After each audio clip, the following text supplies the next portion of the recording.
जेव्हा मी निर्णय घेतला पवार साहेबांबरोबर जाण्याचा, सगळ्यात जास्त जल्लोष जर माझ्या कुटुंबामध्ये कुणी केला असेल तर 6 वर्षाच्या मुलाली आणि 10 वर्षाच्या मुलीली केला।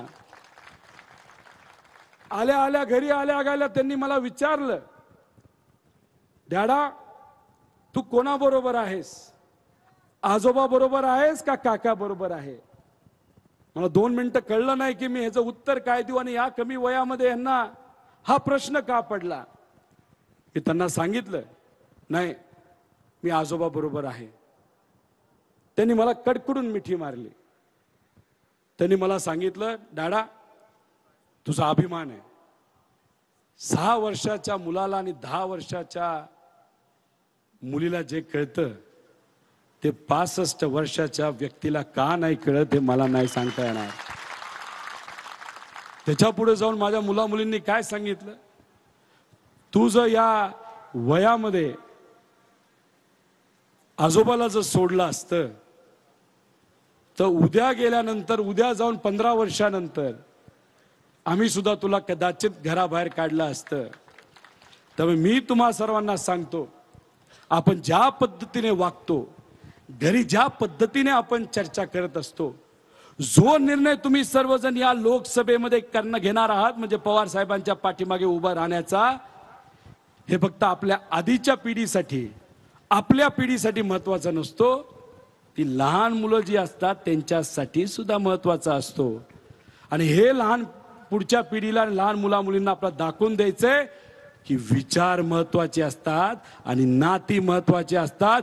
म्हणून हे लोकसभा इलेक्शन महत्त्वाचे, म्हणून सुप्रियाताईंना आपल्याला जास्तीत जास्त मताने तिथं निवडून द्यायचंय। देणार का नाही देणार? कितीही दबाव आणला तरी लढणार का नाही लढणार? एवढा कमी आवाज चालणार नाही। हात वर करून सांगा, आपण सर्वजण लढायला तयार आहोत का नाही?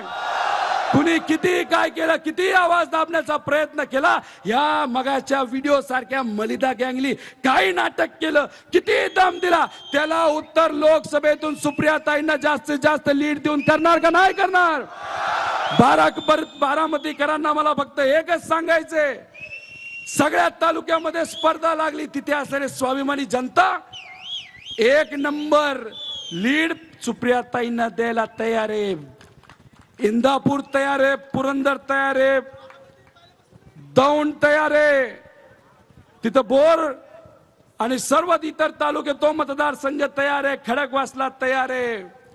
पण आजपर्यंत जे कुठलं इलेक्शन झालेलं आहे त्याच्यामध्ये बारामतीकर आणि बारामतीमध्ये असणारे स्वाभिमानी जनतेने साहेबांना, दादांना, सुप्रियाताईंना पुरोगामी विचाराला, जेव्हा दादा आपल्या बरोबर होते तेव्हा पुरोगामी विचाराबरोबर होते, या सगळ्यांना या लोकसभा मतदारसंघातून सर्वात जास्त लीड कोणी दिली?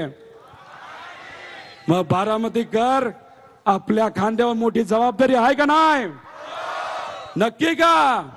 एकदा हात वर करून सांगा, सुप्रियाताईंना जेवढी लीड गेल्या वेळेस दिली होती 1,20,000ची या तालुक्यातून, त्याच्यापेक्षा जास्त लीड आम्ही सर्वजण इथून देणार, सांगा एकदा नक्की का?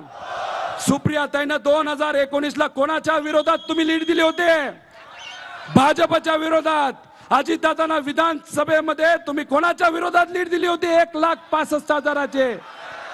मग तुम्ही सर्वांनी अजितदादांना, सुप्रियाताईंना भाजपच्या विरोधात जर लीड दिली होती तर सुप्रियाताई आणि पवार साहेब भाजप बरोबर गेलेत का?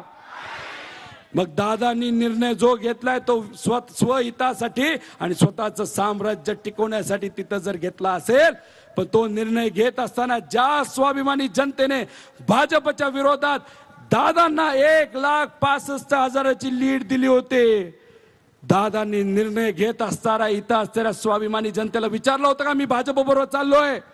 विचारलं होतं का? मग आपली जबाबदारी आहे, आता गेल्या 60 वर्षामध्ये तुम्ही सर्वजण नेहमी भाजपच्या विरोधात आणि पुरोगामी आणि शिवशाहू फुले आंबेडकरांच्या, पुण्यश्लोक अहिल्यादेवी होळकरांच्या आणि अण्णाभाऊ साठेंच्या विचाराबरोबर आपण सर्वजण राहिलोय। आणि तेच उत्तर या लोकशाहीच्या माध्यमातून या लोकसभेमध्ये आपल्या सर्वांना द्यायचं का नाही द्यायचं?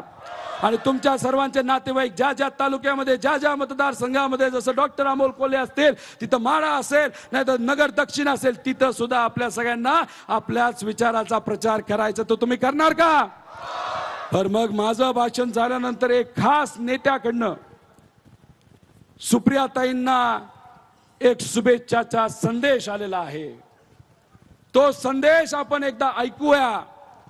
आणि तो जो टीव्ही मध्ये असताना नाही तर व्हिडिओ मध्ये असताना जो नेता आहे त्याचे जर कार्यकर्ते इकडे आले असतील तर त्यांनी सुद्धा त्याच नेत्यांचं तिथं मनोगत ऐका आणि ते जे म्हणतात ते सगळ्यांनी तिथं स्वीकारा. एवढं सांगतो आणि थांबतो. जय हिंद, जय महाराष्ट्र, जय स्वाभिमान.